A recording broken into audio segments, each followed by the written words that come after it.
આપ મિત્રો જાણો છો એમ આમ આદમી પાર્ટીના ડિક્લેર થયેલા ઉમેદવાર આજે કોંગ્રેસ પાર્ટી જોડે છે, જોઈન્ટ કરે છે.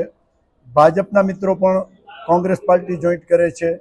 આ જે પ્રવાહ છે એ કોંગ્રેસ તરફ વળતો જાય છે અને લોકોને ભારતીય જનતા પાર્ટીના 25-30 વર્ષના શાસન અને એના કડવા અનુભવો એ ખબર પડતી જાય છે. લોકો ભારતીય જનતા પાર્ટીથી દૂર થતા જાય છે.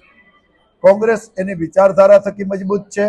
સમયે સમયે હાર જીત એ ગૌણ વસ્તુ છે, પણ દેશને આઝાદી અપાવીને આજ દિવસ સુધી કોંગ્રેસે એમની વિચારધારા છોડી નથી. આ દેશની અંદર તમામ નાગરિકો એ કોંગ્રેસ માટે એક સરખા છે, કોઈ ભેદભાવ નથી.